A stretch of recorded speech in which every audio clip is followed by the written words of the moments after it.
Hello everyone. तो इस video से हम अपना पहला प्रोजेक्ट शुरू करने वाले हैं।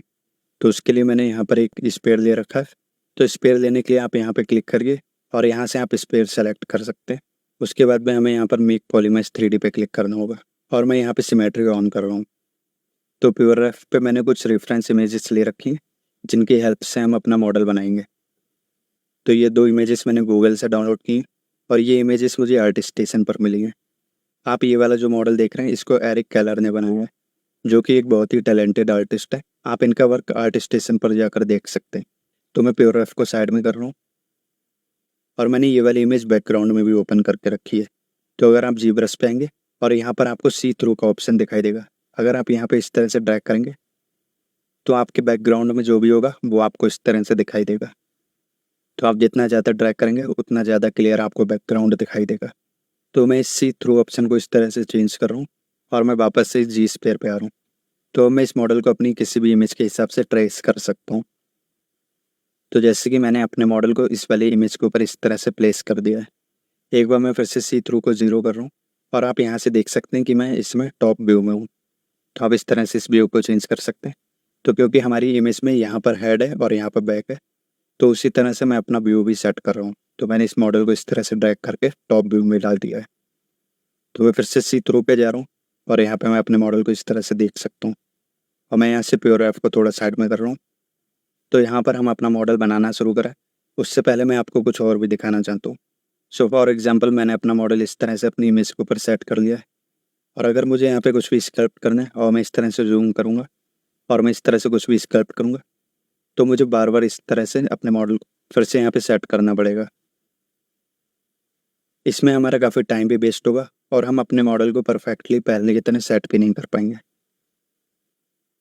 तो उसके लिए आप क्या कर सकते हैं कि आप यहाँ पर डॉक्यूमेंट पे जा सकते हैं और यहाँ पर आपको सबसे नीचे GF लिंक प्रॉपर्टीज़ लिखा हुआ दिख रहा होगा। तो आप यहाँ पे क्लिक कर सकते हैं। मैं इस डॉक्यूमेंट टैब को यहाँ पर ड्रैग कर रहा हूँ। तो आप यहाँ पे इस तरह से ये ऑप्शंस देख सकते हैं। तो एक बार मैं अपने मॉडल पे बैक जा रहा हूँ और अब मैं यहाँ पे किसी भी ऑप्शन पे क्लिक कर सकता हूँ, फॉर एग्जांपल फ्रंट बैक या किसी भी ऑप्शन पे। तो मैं यहाँ पर टॉप पे क्लिक कर रहा हूँ क्योंकि अभी हम टॉप व्यू पे हैं, तो मैंने यहाँ पे टॉप पे क्लिक कर दिया है। आप चाहें तो फ्रंट बैक या किसी पे भी क्लिक कर सकते हैं और अगर आप यहाँ पर क्लियर टू पे क्लिक करेंगे तो आप इसको इस तरह से क्लियर कर सकते हैं और आप यहाँ पे फिर से टॉप पे क्लिक करके अपना व्यू सेट कर सकते हैं और यहाँ से आप अपने व्यू को सेव कर सकते हैं और यहाँ से आप अपने व्यू को लोड भी कर सकते हैं। तो मैं एक बार फिर से इसको क्लियर कर रहा हूँ और मैं यहाँ से सी थ्रू को चेंज करके अपने मॉडल को फिर से सही जगह पे सेट कर रहा हूँ। तो मैंने इस तरह से अपना मॉडल यहाँ पे सेट कर दिया है। अब मैं फिर से सी थ्रू को 0 कर रहा हूँ और यहाँ पे मैं टॉप पे क्लिक करते रहूँ। तो अगर मैं अपने मॉडल को अब यहाँ से इस तरह से कहीं भी ड्रैग करूँगा और मैं यहाँ पे टॉप पे क्लिक कर दूंगा तो हमारा मॉडल वापस से यहीं पर आ जाएगा। मैं अपने मॉडल को इस तरह से जूम करके इस पे स्कल्प भी कर सकता हूँ और टॉप पे क्लिक करूँगा तो हमारा मॉडल फिर से वहीं पे चला जाएगा। अब मैं मूव ब्रश ले रहा हूँ और अपने मूव ब्रश का साइज थोड़ा बड़ा कर रहा हूँ और सिमेट्री ऑन करके इस तरह से अपने मॉडल को मूव कर रहा हूँ। तो मैं सी थ्रू पे जाके ट्रांसपेरेंसी को चेंज कर रहा हूँ और मैं यहाँ पे देखते हुए अपने मॉडल को इस तरह से ट्रेस कर सकता हूँ।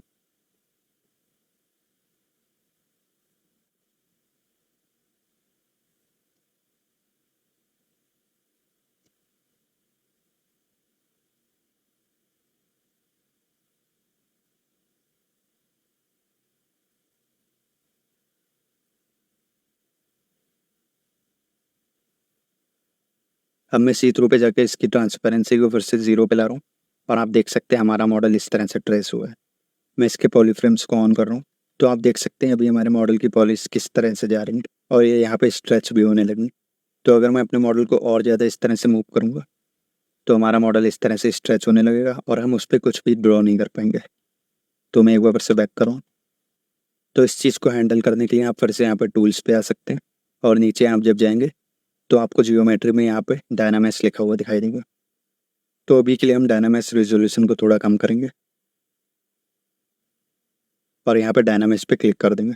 तो इस तरह से हमारा मॉडल डायनामेस हो जाएगा और यहाँ फिर से मैं डॉक्यूमेंट टैब पे आऊँगा और यहाँ टॉप पे क्लिक कर दूंगा तो हमारा मॉडल वापस से वहाँ पे चला जाएगा। अब मैं फिर से सी थ्रू को चेंज करके अपने मॉडल को ट्रेस कर सकता हूँ। तो मैं बस इस तरह से मूव करके अपने मॉडल को ट्रेस कर रहा हूँ और सी थ्रू ऑप्शन को लगातार चेंज करके इस तरह से देख रहा हूँ। तो हमारा मॉडल कुछ इस तरह का हो गया। अब मैं इस तरह से अपने मॉडल को रोटेट कर रहा हूँ और मैं शिफ्ट की प्रेस कर रहा हूँ, जिससे हमारा मॉडल इस तरह से स्नैप हो गया है। तो मैं फिर से सी थ्रू को चेंज कर रहा हूँ और अपने मॉडल को यहाँ से इस तरह से ड्रैग कर रहा हूँ। एक बार मैं फिर से वापस से आऊँ और मैं फिर से अपने मॉडल को स्नैप कर रहा हूँ और मैं फिर से यहाँ पे मूव करूँ और मैं फिर से सी थ्रू को चेंज करके अपने मॉडल को इस तरह से दूसरी इमेज पे सेट करूँगा और मैं फिर से सी थ्रू को 0 कर रहा हूँ और फिर से मैं डॉक्यूमेंट टैब में आके यहाँ लेफ्ट पर क्लिक कर दे रहा हूँ। तो जब मैंने लेफ्ट पे क्लिक किया तो हमारा राइट अपने आप से ऑन हो गया। तो मैं राइट पे क्लिक करूँगा तो आप देख सकते हैं इस तरह से हमारा मॉडल दिखाई दे रहा है और मैं लेफ्ट पे क्लिक करूँगा तो हमारा मॉडल इस तरह से जैसा हमने अभी सेट किया था। तो मुझे अभी के लिए राइट की कोई ज़रूरत नहीं है, तो मैं यहाँ क्लियर टू पे क्लिक करके राइट को क्लियर कर सकता हूँ। और उसी तरह से जब हमने टॉप पे क्लिक किया था तो बाय डिफ़ॉल्ट ये बॉटम टैब अपने आप ऑन हो गया था, तो इसकी भी मुझे कोई ज़रूरत नहीं है। तो मैं यहाँ पे क्लियर टू पे क्लिक करके इसको भी क्लियर कर सकता हूँ। तो मैं फिर से लेफ्ट व्यू पे क्लिक कर रहा हूँ और मैं यहाँ पे सी थ्रू पे जाके देखूँगा और मैं फिर से मूव ब्रश को लेके इसको इस तरह से मूव करूँगा।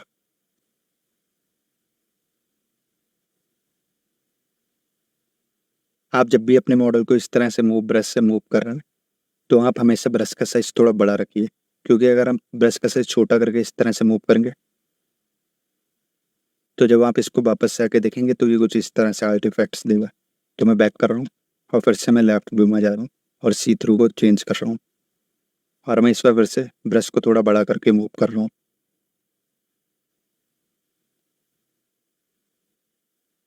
तो अब आप फिर से देखेंगे तो हमारे मॉडल पे कोई आर्टिफैक्ट्स नहीं आए हैं। तो मैं फिर से अपने मॉडल को इस तरह से ट्रेस कर लूँ।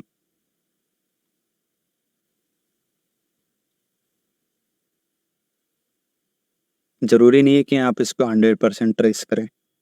आप अभी लर्निंग फेज़ में हैं, तो आप अपनी क्रिएटिविटी को इस मॉडल के साथ में मिक्स करके कोई यूनिक मॉडल बना सकते हैं। तो मैं फिर से इसको इस तरह से मूव कर रहा हूँ और इस तरह से इसको सेट कर रहा हूँ।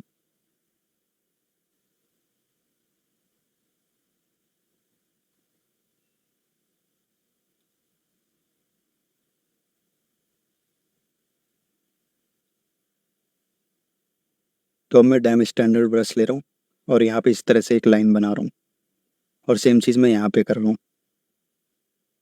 अब मैं वापस से सी थ्रू को 0 कर रहा हूँ और मैं इस तरह से अपने मॉडल को रोटेट करके क्ले बिल्डअप ब्रश ले रहा हूँ और यहाँ पे अल्ट के साथ में इस तरह से ड्रॉ कर रहा हूँ और इसको स्मूथ कर दे रहा हूँ। जब भी आप कोई भी ब्रश यूज़ कर रहे हैं तो आप उस ब्रश की इंटेंसिटी को थोड़ा कम ही रखिए, क्योंकि अगर आप ज़्यादा इंटेंसिटी पे चलेंगे तो वो ब्रश कुछ ज़्यादा ही शार्प इफेक्ट देंगे। तो मैं बैक कर रहा हूँ और मैं इस ब्रश की इंटेंसिटी को थोड़ा कम कर रहा हूँ। अब मैं यहाँ पे इसको इस तरह से अंदर की ओर मूव कर रहा हूँ। अगर मैं इस मॉडल के पॉलीफ्रेम्स को ऑन करूँगा तो आप देखिए हमारा मॉडल यहाँ पे स्ट्रेच होने लगा। तो क्योंकि अभी हम डायनामिक्स में वर्क कर रहे हैं तो मैं मॉडल के बाहर यहाँ पे कंट्रोल की के साथ में इस माउस से इस तरह से ड्रैग करूँगा, तो हमारा मॉडल फिर से डायनामिक्स हो गया।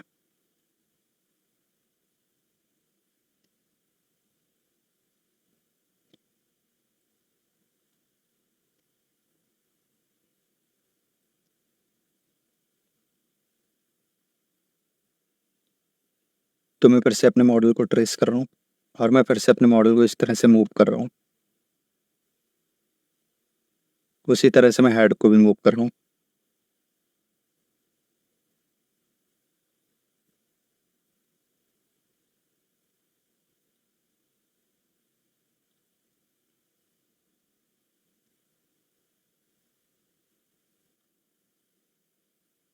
मैं सी थ्रू को फिर से 0 कर रहा हूँ और मैं इस तरह से फिर से अपने मॉडल को ड्रैग करते हुए शिफ्ट की दबा रहा हूँ, जिससे हमारा मॉडल इस व्यू में स्नैप हो गया।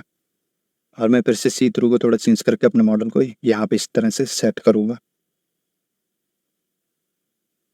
तो हमारा मॉडल यहाँ पे इस तरह से सेट हो गया और मैं सी थ्रू को फिर से 0 कर रहा हूँ और मैं यहाँ पे बॉटम पे क्लिक कर रहा हूँ।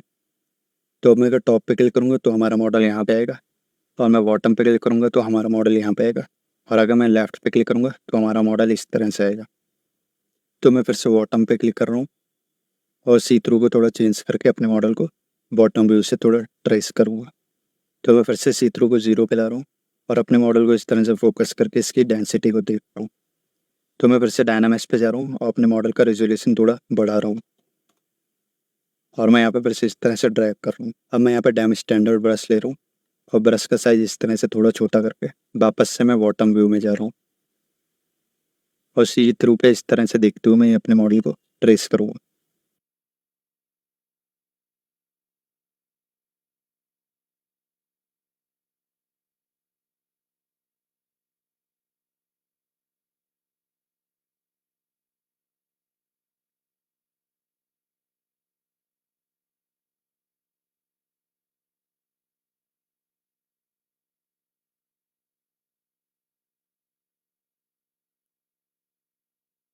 तो मैंने इस तरह से अपने मॉडल पे ये लाइंस ट्रेस कर ली हैं। उसी तरह से मैं टॉप व्यू में आऊँगा और यहाँ पे भी मैं सी थ्रू को थोड़ा कम करके लाइंस को ट्रेस करूँगा।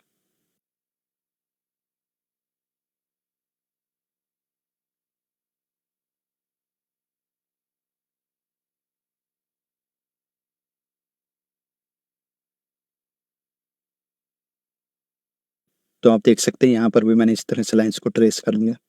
मैं डेम स्टैंडर्ड ब्रश की थोड़ी सी इंटेंसिटी को बढ़ा रहा हूँ क्योंकि कम इंटेंसिटी पे हमारी लाइंस कुछ ज़्यादा ही सॉफ्ट आएंगे। और मैं यहाँ पे इस तरह से इन लाइंस को थोड़ा हार्ड कर रहा हूँ। इस बार मैं लेफ्ट व्यू पे जा रहा हूँ और सी थ्रू को थोड़ा कम करके लेफ्ट व्यू से लाइंस को ट्रेस करूँगा। तो जो भी लाइंस हमें लेफ्ट व्यू से दिख रही हैं उनको मैं इस तरह से ट्रेस कर ले रहा हूँ।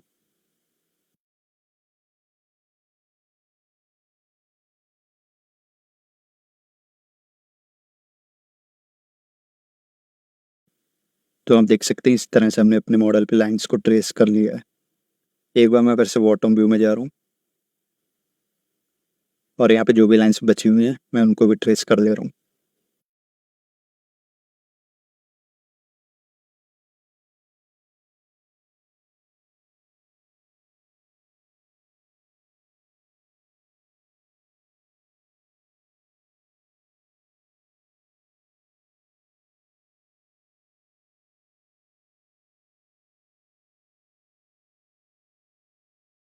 तो यहाँ पर जितनी भी लाइंस थी मैंने उनको ट्रेस कर लिया और हमारा मॉडल कुछ इस तरह से करा है। तो नेक्स्ट वीडियो में हम इस मॉडल की लेग्स को बनाएंगे और इन लेग्स को बनाने के लिए हम जी स्पेयर्स का यूज़ करेंगे, जिससे कि आपको जी स्पेयर्स यूज़ करने का आइडिया मिल जाए। तो इस वीडियो में इतना ही रखते हैं। आई होप जो भी मैंने इस वीडियो में आपको बताया है वो आपको समझ आया होगा।